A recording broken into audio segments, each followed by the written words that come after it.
Hey, what's going on, guys? It's OGCP Da Silva. I haven't uploaded in quite a long time, I know, but I do have other priorities over YouTube, and that's perfectly okay, and I'll explain that in probably another video. But anyways, I want to talk to you guys really quickly about something that happened at work. So I work in the hospital, right? A lot of you guys know that, and I was gonna go ahead and draw a patient's blood. And during that time, I was in the room, or I walked into the room, and there was a doctor, there was a nurse, and a social worker, someone else in there. I don't know who it was, but they were all talking to the patient, right? And before I just go ahead and draw the patient's blood, it's polite to ask the doctor, because the patient is talking to the doctor, if it was okay to draw the patient's blood. And he gave me, of course, permission. So I knocked the two out, have the doctor talk to the patient at the same time, just draw his blood. Pretty simple concept.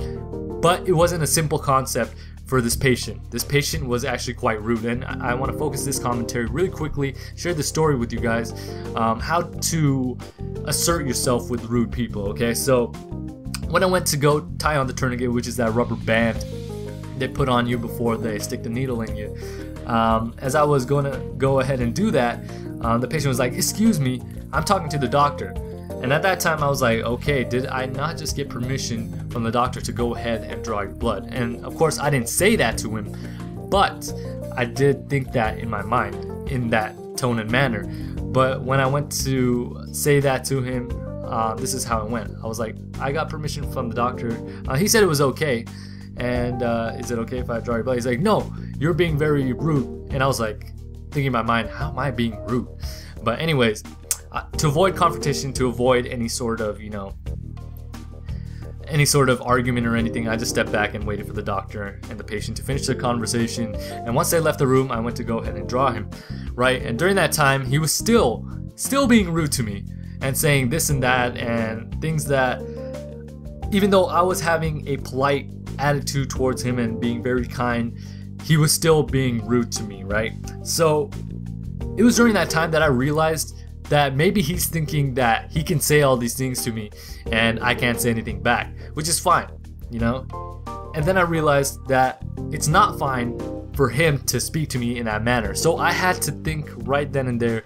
I had to be a little more assertive, and that's okay. Be nice, of course, be nice to everyone, but sometimes people take advantage of your politeness, right? So this guy was being rude to me, so I thought, you know what, I need to tell this guy that I'm not going to accept that. So I told him, I was like, you're being rude to me, sir, and I'm trying to be as nice as possible. And he was taken aback. He was taken back by that.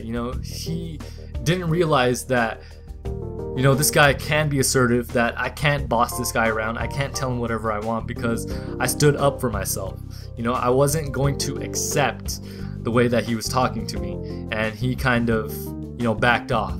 He backed off and he realized that this is something that is true, because I was being nice and polite to him the whole time through, and no longer can I speak down to this guy. So I realized that sometimes in life people take advantage of your kindness and your politeness, okay? There are times when it's okay to be assertive. You have to speak up for yourself. You don't have to take that kind of abuse from people. So that's what I wanted to share with you guys in today's commentary. So hopefully you guys enjoy that, learn something from it, because I've realized that in life people try to take advantage of others, and that's not okay. Alright, so I'll see you guys next time. That's all the time I have for today. This is OGCP Da Silva, and I am signing off.